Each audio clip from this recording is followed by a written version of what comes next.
such a waste, such a waste, such a waste. Looking on the city lights, flashing bright in my eyes. Look up to the sky and I got this relief inside. Then there's no need to hide. I'm going all the way up. I'm going all the way up. I'm letting go in my heart of everything that holds me down. No, no. And it's feeling like I'm in the groove. I can feel the love. Oh yeah, it's all around me. Oh, I need to know how I can make it. Not afraid to fall and perish it behind me. Feeling like a stranger on a foreign land. Far away, far away, far away. I could get along, could be a different man.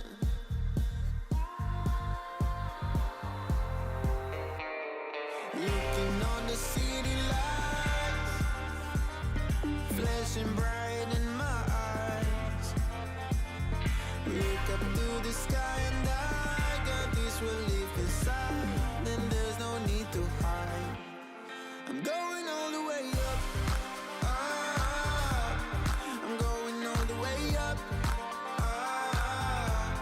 I'm letting go in my heart of everything that holds me down. No, no. And it's feeling like I'm in the groove. I can feel the love. Oh yeah, it's all around me. Oh, I need to know how I can make it. Not afraid to fall and perish it behind me. It's a clean slate, got a reason. The horizon is closer than it was. I will be there if you need me. I believe that we can grow. It's a clean slate, got a reason. The horizon is closer than it was. I will be there if you need me. Hello and welcome to the Ken McElroy Show. I'm your host, Danille, here with Ken. Hey, everybody, what's happening? Hey, we're pre-recording today because it is, we are out of town, so that's fine. So we always like to have, make sure you guys It's get a always show good. even when we're listen, traveling. We want to deliver, but sometimes we have scheduling issues. Yes. But this is a really great show. So we're doing 6 middle-class money traps to avoid. Yeah, these are good ones. Yeah, they are Actually. good. Most of our audience watching is in the middle class. And so I came that way. You came up that way. So Yep. these are from experience. And we see friends and family Yeah, members all doing the these time. things. And You can't talk to them. Yeah. Like, it's the most bizarre thing. Like, these are very simple things. You guys are going to love these. And it's like when you talk to folks about it, they just like glaze over as if it doesn't exist. Yeah. Or you see them doing it and you're just like, yeah, this is why you're still in the middle class. So I think that it's important to understand what these traps are, whether you're younger or older, so you can avoid them or you can help your kids avoid them or, whatever. So number 1 is going into deep student loan debt. Yeah. So let's dig into this one. I first of all, if you guys don't know, student debt is an all-time high right now. Yeah, and college has gotten more and more expensive. I think it's went up 20% in like the last 5 or 10 years. Yeah, I was looking at some charts where it was showing the college tuitions like this, rents like this, foods like this. I think it's about 40 grand a year right now. It's expensive, yeah. And so now, by the way, I'm a huge fan of education. Don't get me wrong. But we know friends that have several $100,000, and they've been out of school 10 plus years, and they can't buy a house. And we're talking about these are doctors, right? Yeah, and it doesn't even it's not just the debt, right? It's not just paying down the debt, but it's your debt to income. So it prevents you from being able to get a Right. mortgage. Like that debt is counted towards your income and those payments that you have to make. So, you no longer can buy a house until you get that way paid down, which could take you Yeah. 10, 15 years. Yeah, and so like anything, hopefully you guys are looking at when you get a loan, it has to be paid back, and there's interest on that loan. So those are the two things to look at. And so I think what happens sometimes, especially with students, I wouldn't call them, credit savvy. No. So And they don't really think ahead. It's kind of their first loan. A lot of them, maybe they have a car loan, but generally this is like the first thing. So this is the industry's way of getting the students in debt, but they are delivering with education, so it is financed. But what happens is if you go that extra maybe year, maybe you take 5 years to get through this all matters, right? Yeah, and there's other ways to get educated. Some people, if your parents are paying for your school, different story, and they can afford it. If you want to be a doctor or something where you have to go get a college degree, that's a different story. But, there's internships that are available. There's online courses that are available. And there's grants. There's grants. We know kids that have taught themselves digital marketing just by YouTube. So there's a lot that you can do when you decide what you want to do. And I think a lot of employers are starting to hire on experience over a degree in a lot of situations. There's also scholarships. So where I went to school, I set up a scholarship. So I've been funding over, 10 years or whatever to a scholarship. So the students apply for it, and my money makes money, and then they get scholarships. So there are ways to do this so that you don't, the goal is to get educated the right way, look at all the different options, and then when you figured out what you want to do, not be in such heavy debt. That's the issue. Yeah, and plus, you could go to a community college to start. You can live at home with your parents, so you're not paying the dormitory fees. Because, when you're in college, it's all fun and good, and it's just going on a big bill. But at the end of the day, the dorm fees are usually about half. And I'll tell you something from personal experience that I did with my own son. So I told my son that I would pay for his first year if he had good grades. Now, in our house, good grades were anything above a C. Okay? So, because most kids go to school to, mess around, and I get that. It's all part of the thing, so I get it. But, you have a couple things to do. It's not that hard to actually go to class and study. So he didn't do it, as you know. And so what we did was we said, listen, now you're going to pay for your next year, and we'll reimburse you. And all of a sudden, reimburse you for A's and B's. Yeah, reimburse you for A's and B's. All of a sudden, whoosh.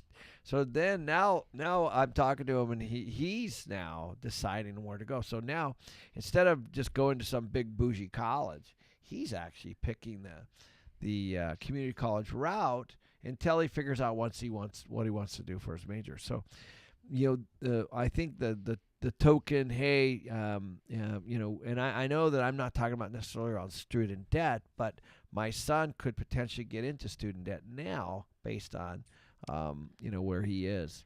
Yeah, and it's a little different too because you can afford to pay for your kid's school, and if you have parents that can't, you really have to think long and hard before taking on those that's loans. That's really the point. And Yep.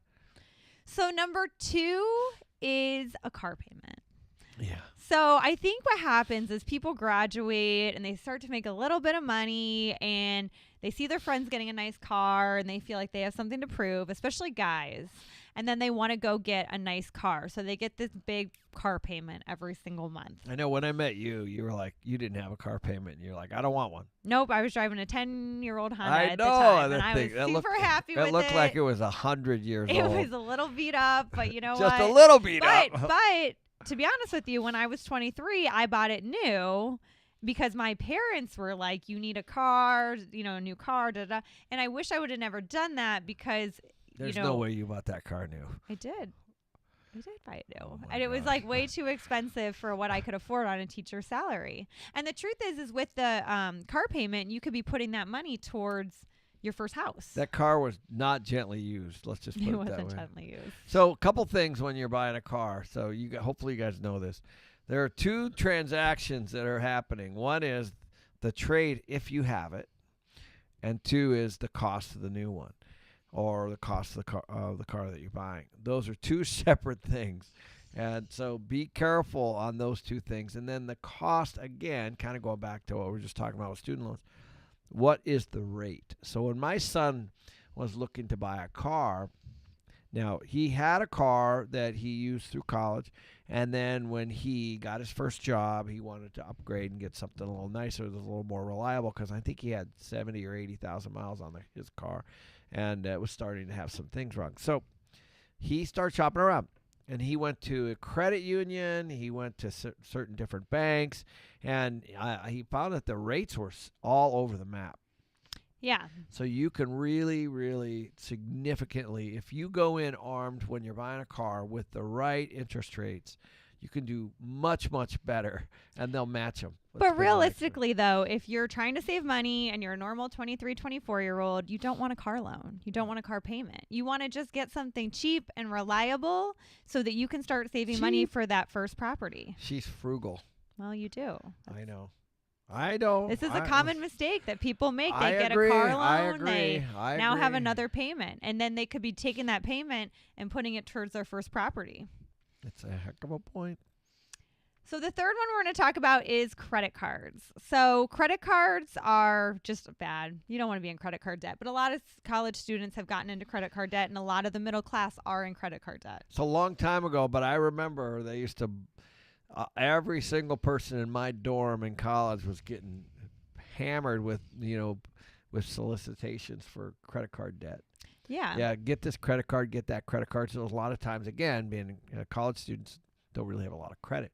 And you do need stuff for credit, right? You do. It's good to have a credit card and to pay it off every month. Put gas on it, put groceries on it, whatever. But make sure it's getting paid out month after month so you're building credit. But to get in credit card debt is the problem. And I think that, credit card debt, we talk about inflation on this channel a lot. It moves with inflation. So it's not a set interest rate. It goes up. I got in credit card debt. It wasn't a lot, but I remember just making the payment, making the interest payment, but not paying it down. And it just carried the same balance over and over and over. It takes discipline not to use it. Yeah. And realistically, you don't really want to have a big access balance on it. You can do a couple $1,000 balance and, limited balance. So you couldn't even go over that if you wanted to. But it is something, if you guys are in credit card debt, that's the first thing you got to pay off. You got to pay that off before you buy anything. I mean, you're paying, 18, 22%. You got to get rid of that debt. So that should be step one. And if you're somebody that doesn't have credit cards yet, you really don't want to be in credit card debt. That is the hardest debt to get out of. I was in it for a while in my early 20s. I basically had to move home and just work for over a year just to pay it off. That's right. Actually, that is true. You actually moved home. Yeah. So that you could pay that It's the only way I think I would have been able to pay it off. You're trying to get rid of rent, right? Get rid of rent? Well, when you moved back. Yeah. I mean, the amount I had to pay, right, I didn't have to pay rent. And you live at home. You don't have to pay groceries. So then you paid that toward the credit card. So everything went towards the credit card and then also the car payment because I kind of was this person. I had a car payment. I had a set loan payment. And I had my credit cards and my car payment. So I had all these payments. I probably had 15 grand in debt. Ooh. And actually probably more than that because of the car. Probably closer to 20 grand in debt on a 30 grand a year salary, living paycheck to paycheck. Okay, so let's just sum this up. 20,000 in debt. By the way, that's gone poof. You owe 20%. That's $4 grand a year. So your payment must have been around 300 just to cover the interest. And that right, and every month I was putting more and more on the credit card because I wasn't minding my finances. I wasn't making enough money. Yeah. And I did all the things. I wanted the nice clothes. I wanted the nice purses. I wanted the new car, even though it was just a Honda. It was still a new car. So I had all this debt. So the only way I was going to be able to get out of that. And luckily I was 24, 25 years old. So moving back home for a couple years wasn't a big deal. But I basically had to move back home, work 2 jobs, not to have this luxurious lifestyle, literally just to throw all that money to paying off my credit cards, loan, and car. This is a lot of money, guys. Like 20% of 20,000 is $4 grand. That's what the credit card payment expects. and you're not even ticking into the 20 grand. Right. That's just You're the thanks just for letting me covering borrow this. interest. Right. So It wasn't 20 grand on credit card. It was probably 10 grand on a car, 10 grand on credit card. All right. But you guys, I just want you to understand how interest works. So so you had to make at least $300 to $400 a month just to cover the interest on whatever you were borrowing. Right.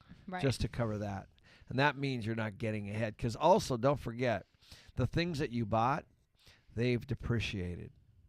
Right. The car depreciated. The clothes, do you still have them? No. There you go. Well, and not just that, but, it's frustrating as somebody that's, say you want to, work another job to try to pay off some of that credit card debt and you have all your other bills. It's like, okay, if you might scrounge up another $500 for the month, but, when you're trying to pay down $20,000, it doesn't really do much. You know what I mean? And any little thing that comes up because you're living paycheck to paycheck, you put it back on the credit card. Yep. So it gets very frustrating. That's why moving home, working really hard and just throwing all the money towards that, it was bittersweet because it was like I was making money and just dumping it towards all that stuff. But to get it all paid off was like the best feeling. So I think by 26, 27, I was totally out of debt. Yeah. And I didn't go back in it after that. That was your lesson. It was. It was a hard lesson, but it was the Yep. lesson. And so the fourth thing that people in the middle class do is they don't invest when they're young. So part of that is kind of what we just talked about, right? Because if you have credit card debt, student loans, and car payments, you don't have any money to invest, And so, but not only are you hindering yourselves by having to pay all that off, you're also hindering yourself because you're not putting any money anywhere that's going to grow. Yeah. It's so the thing about high school and college, they just don't teach you this. They don't teach you even the questions to ask. So a lot of people do what I did, which is I remember giving my financial advisor $2,000. And and it was like, okay, let's see how you do. And that's not a lot of money today, but it was back then for me. And I remember, I don't even know where it was invested. Right. You just kind of like, well, I guess I'm supposed to be investing. Yeah, I did what I was supposed to do. Yeah, I did what I was supposed to do. And then I tried the day trading thing and all the other stuff, and I got my butt headed there. And so investing is something that is important. If you start to do it young, then, man, you can really, really kill it. But you have to do the right thing. And that's kind of why we started the channel. That's why Rich Dad Poor Dad was written. If you guys haven't read that, please do. And that's why Robert says, just go buy an ounce of silver. It's $20, $25. Just go buy that. That is investing. That's taking hard-earned cash and buying something at least. At least you're in the game somehow, right? Yep. It's important. And the fifth one is something I see a lot in the Midwest. So I'm from Ohio. Here in Arizona, I don't see it as much, but it is buying too big of a home. Okay. So I kind of think that people overbuy when they could be maybe buying something smaller and saving for their next one. Yeah, I see this all the time. Mm-hmm. I see oftentimes when you're driving into a neighborhood and you're seeing, the small house and then all the big houses, your ego gets... it's all ego because nobody needs that much space. So it's all ego. It is. Because you go to Ohio, you have like the big houses with the big garage. I mean, even my parents live in a pretty decent sized house for two people. Yeah. But, it didn't used to be just two. But yeah. But still, the point is that, and a more expensive home is nicer. So it's a tough thing to be disciplined around that because you're going to have bigger rooms, more space, maybe, more upgraded, appliances and kitchens and things like that in the bigger and the more expensive houses. Yeah, but you always have to remember is that if you have a big house and you can't afford a rental property, if you had a smaller house, then you could afford a rental property that would then be cash flowing. Right. So I think that one of the traps the middle class falls into is they just have a really big home. Yeah, and they're tied to it like an anchor. Yep. I can see that for sure. Yep. And then the sixth one is I think, and you prevented me from doing this, is selling your first home when you buy your second home. Yeah, that was a trap you almost fell That's into. kind of what I was told. You have your first home and then you're like, I want to upgrade or I want to get a different home. So I'm going to sell this home and put the money into my new home, because I don't want any debt. Well, the problem with that is that that's not what the wealthy do, right? The wealthy accumulate property and they get cash flowing assets. So if you sell your first home to put the money in your second home, you have no cash flow. Now you just have to, keep paying on your second home. Whereas what I did because of you is I held on to my first condo, bought my home, and then the cash flow from my condo paid most of my mortgage on my second home. Yeah, so let's unpack that. Yes, let's unpack it. Because, well, first of all, you bought your first home for how much? $160. $160, and you used whatever savings you had at the time. Yeah. So that's kind of common. Yep. That's a common way to first get into the game. Yep. Okay. Then what happened was that house grew in value just because the real estate market did. Doesn't mean it will, but yours did. Yep. I'm trying to recall. It was up over 200. it was probably 190 when I bought my second house. Okay. Then what you did was you went and put a line of credit against that house, right? Yes, so my first house. Okay. The one that you bought for 160. Yep. And then that you used to buy your second house. Yeah. So I had a small savings on my second house, and about, half of it was money I saved and half of it was the line of credit. So this is how you do it, though, and that's why I'm trying to walk through that. So you use the equity from your first house and some savings to buy your second house. And so now you have two houses. Yes. And the first house you rented, and so you have the mortgage and the HOA and the insurance and the property taxes and all those kinds of things. But you were cash flowing on that first house that you originally bought as your primary residence. Yes. And that cash flow started to help. That was your investment. Yes. And exactly. that's right. And so you started to accumulate cash flow from that house. Yes. Right. And then you did it again a third time. Right. Right. So that's right. And so what happened is on the first one, if you would have sold, you would have sold it for, let's say, 190. Right. You bought it for 160. So you would have had a capital gain. You would have paid tax on that capital gain. Right. And you would have had the cash, and you probably still could have bought that second house. But now, by not doing that, your tenant is actually paying down that first house. Right, exactly. Right? So the tenants are paying down the tenants the are paying down. Yeah. And that is what you want. You want fixed rate debt. You want the tenants to pay down your mortgages.